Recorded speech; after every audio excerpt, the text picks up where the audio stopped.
Hello and welcome to Making Sense of Women's Health, the podcast that gives women simple, achievable steps to improve their physical and mental well-being. I'm Roberta Bass and I specialise in helping women navigate through health challenges with ease and confidence. Just remember, this podcast provides general information only and is not a substitute for personalised medical advice. Now that the housekeeping is over, let's dive into today's episode and start improving your health. Hello and welcome back to the podcast. Today I'm going to be talking about another topic that I'm passionate about, which is menopause. So there's lots of women who are going through symptoms that don't realise it may be related to the menopause. And it was always a really taboo subject. Now, not so much. So it's really good that it's been more widely spoken about in the newspapers, in the media. Obviously, there's been several documentaries now about the stages of menopause, what happens and what you can do to help it. But I'm just going to talk through it. If you haven't read any books and you're not sure about it, I'm just going to tell you a little bit about what happens at the different stages. So firstly, to say that menopause literally is one day. So the definition of menopause is the day that you have not had a period for 1 year. And the average age for this is around 51, although anything over 45 is considered normal. Anything between 40 and 45 is early menopause, and anything younger than 40, it can happen, can be down to premature ovarian insufficiency. Or it might be that you've had surgery and you've been put into a surgical menopause, or a medical menopause, which could be temporary, or as in my sister's case, having a stem cell transplant put her into permanent medical menopause and early menopause. So let's talk about those different stages. So we'll see, we know that menopause is around 51. But prior to that, you may have 8 to 10 years of perimenopause. If you're going into a natural menopause, we have 8 to 10 years. Doesn't always last that long. It could be a couple of years. You may not have any symptoms at all, but it can last as much as 8 to 10 years of perimenopause. Therefore, it typically is within the 40s that you'll get symptoms. However, if we're thinking that anything kind of 45 onwards is considered potentially normal, you could be getting symptoms in your late 30s. So it's not to rule it out just because you're under 40. It could be perimenopause. Prior to that, in our childbearing years, where our hormones are nice and stable and not fluctuating, it's known as premenopause. And after menopause, so any time after that 1 year of not having a period, is considered post-menopause. So different things happen at different stages. So we've got to think about 3 main hormones. So our estrogen, our progesterone, and our testosterone. So our estrogen and progesterone are our 2 female sex hormones, and they work on a real balancing act. So if you think of estrogen being like a fertilizer that you'd put on your lawn, and your progesterone is our lawnmower that would come and kind of mow it, keep it under control. If we don't have a nice balance between the two, say our estrogen kind of gets out of control, then we'll end up with really long grass and we kind of have problems there. And if we don't have enough estrogen, but we're mowing it all the time, so that the grass is then obviously is not going to look very healthy. So we need that balance between the two. Our testosterone is responsible for several things like our libido, our energy as well. So that does decline, but it's not involved in this kind of balancing act as much. Obviously, it's important for several different things, but it's the balance between the two that ends up causing many different symptoms. So the main issue is perimenopause, is where we get the majority of our symptoms because it's due to this imbalance. some symptoms do get worse post-menopause because it's down to the lack of estrogen, but a lot of them are down to this imbalance, because in perimenopause, what happens is our hormones start to decline. So these hormones are normally produced by our ovaries. The ovaries stop functioning quite so well, and they produce the hormones. So the progesterone gradually just decreases how much it produces, but our estrogen, it goes all over the place. So it does decrease, but some days will be really, really high. Some days will be really, really low. And if we think of, therefore, that balance between the two, if we've got a day where the estrogen is really high, that's going to be too high compared to the progesterone. But if it's too low, then again, that's going to cause problems because it's too low compared to the progesterone. So that is where we get a lot of the problems. And it's also why the blood tests that you often get from the GP are not that effective, because one day your levels might be high and one day they might be low.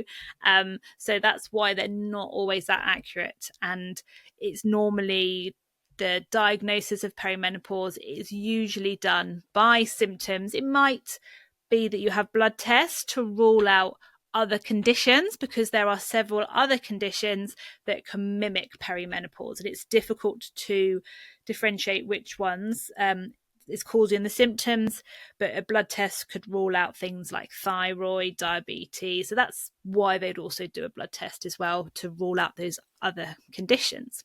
So that imbalance happens during perimenopause.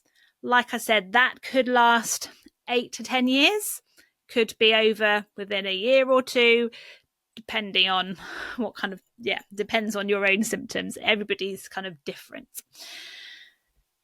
After menopause, after we stop the periods, then everything kind of stabilizes out a little bit, but the estrogen levels are low, and the ovaries still function a tiny bit.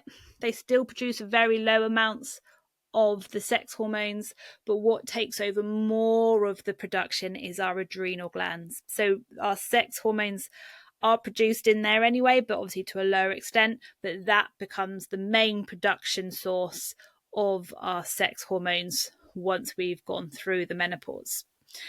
They obviously don't produce as much, so we get some symptoms down to that lack of estrogen is the main thing. Obviously, the progesterone also has a part to play as well, but the estrogen, we have receptors all around the body as well, so we get lots of different symptoms. So, speaking of symptoms, there are over 30. Woohoo!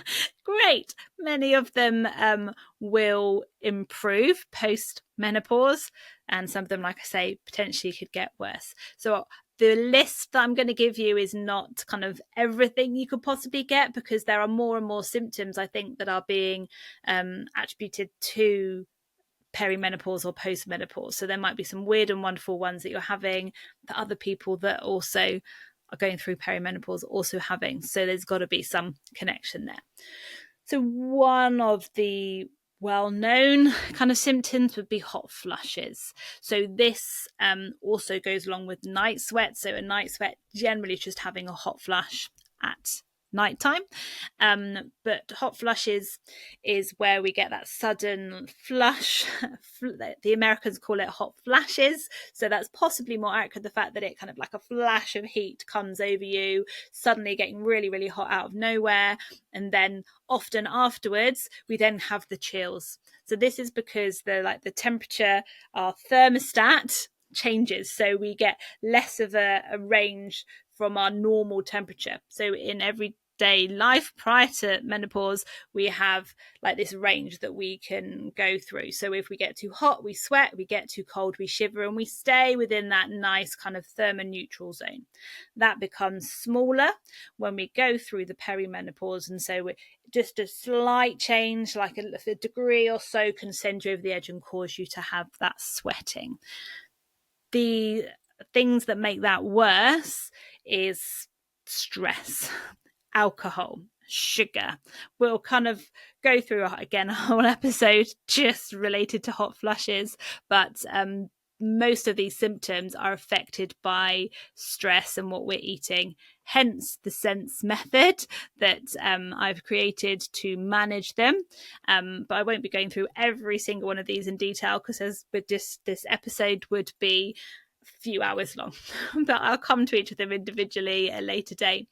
Other things due to this fluctuations might be mood swings, sleep disturbances, and now that could be due to your night sweats, it might be due to pain, it might be due to anxiety. There's lots of reasons why the sleep gets disturbed.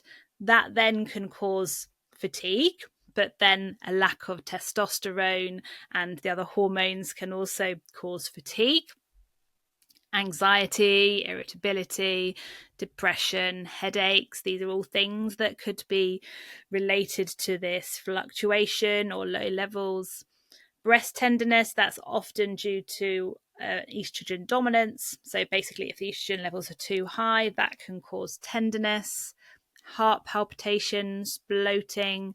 There's lots of digestive issues that can develop as part of perimenopause. You may start to become intolerant to certain foods that you never were before, and that's due to, like, estrogen is like an anti-inflammatory, and if we don't have that, then you become more susceptible to certain foods and irritations and things, and that's causing bloating. It can cause change to your digestion. We also can get things like memory problems and cognitive issues. I mean, I do that anyway, but that's due to my chronic fatigue, the number of takes I have to have taken for all of these podcasts, forget words. But yeah, that's quite a classic thing within perimenopause. The brain fog and memory issues happens quite regularly. Things that you may not realize: changes in body odor, tingling sensation, burning mouth syndrome. Things that you may be quite aware of, like weight gain. So we often get that weight gain around the middle, so our adipose tissue around the stomach. That is difficult to get rid of because it produces a certain type of estrogen. So the body's like, oh, there's some kind of estrogen. It's not the best estrogen, but therefore the body wants to hold on to it. Other things that often can get worse post-menopausally, but you may have them perimenopausally as well: vaginal dryness. So if you listen to my podcast about pelvic health, you may have heard me say about estrogen acts is like a scaffolding within the vagina.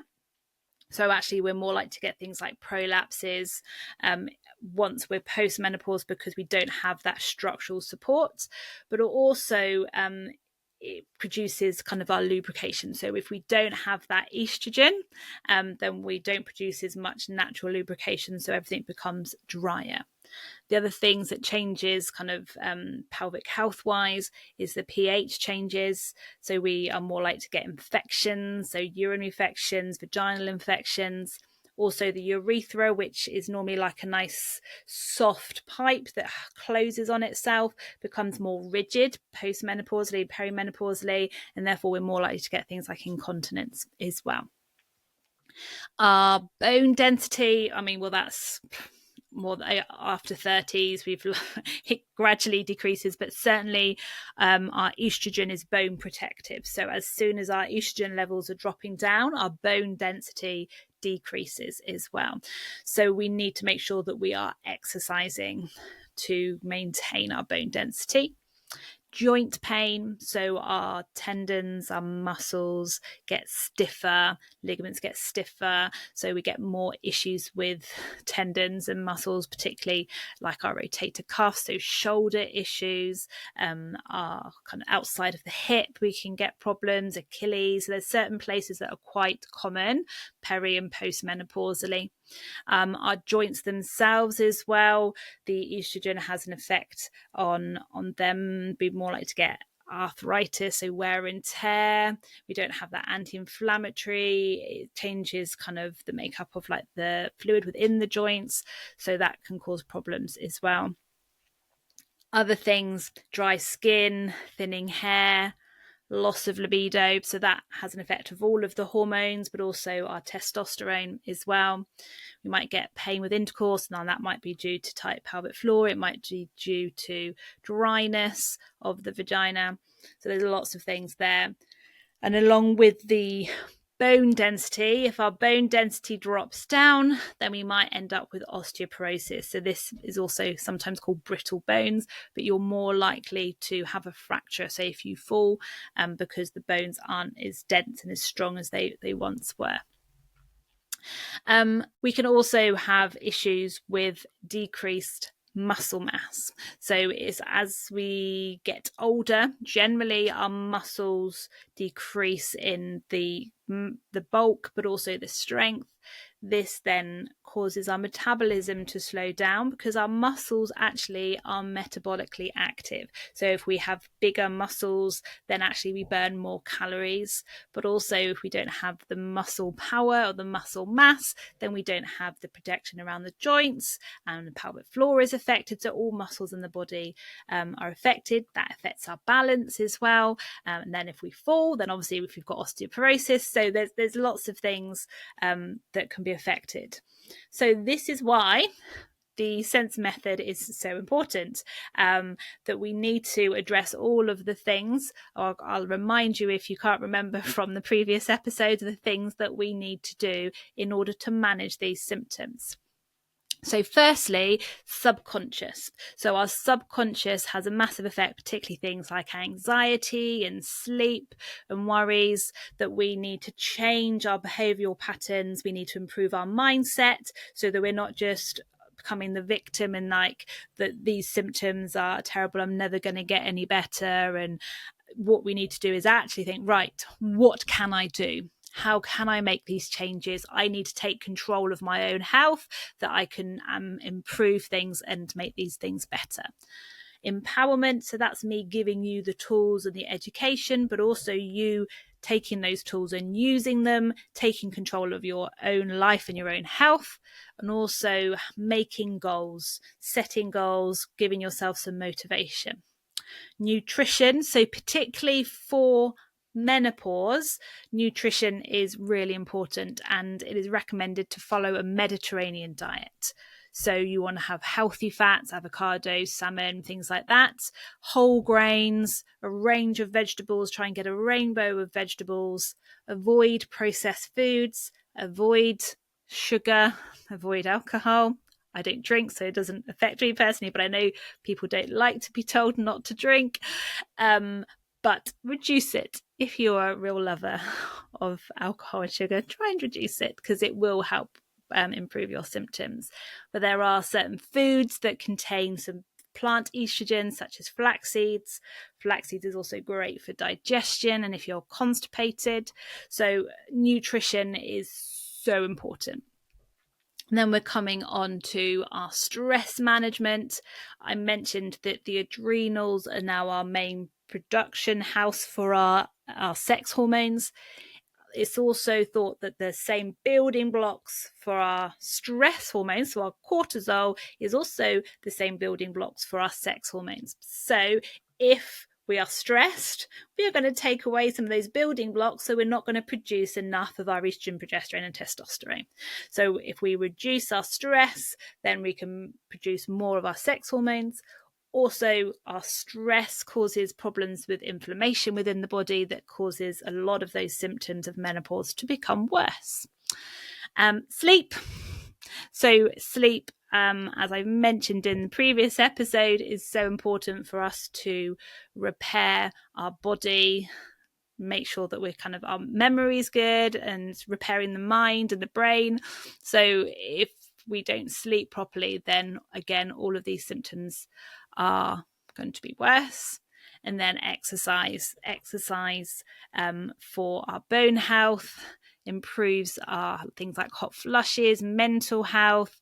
There's so many kind of benefits of exercise, and actually that's what the next episode is all about, is the benefits of exercise. So if you want to know a little bit about what kind of exercise you should be doing and the benefits of each of them, then stay tuned and listen to the next episode.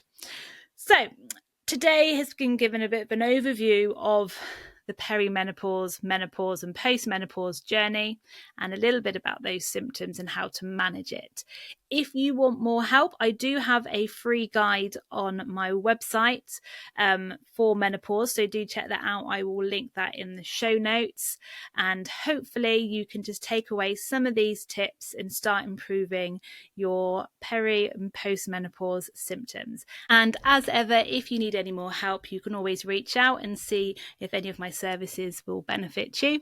I do have something new coming out soon, which is a membership, so keep your eyes peeled for that. Depending on where you're listening to this, it may already be out in the wild, as it were.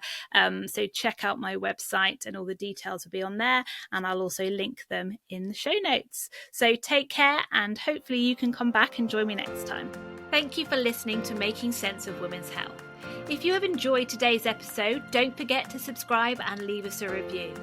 If you're ready to take that next step in your wellness journey, then visit the link to my website in the show notes. There you will learn more about how we can work together to achieve your health goals.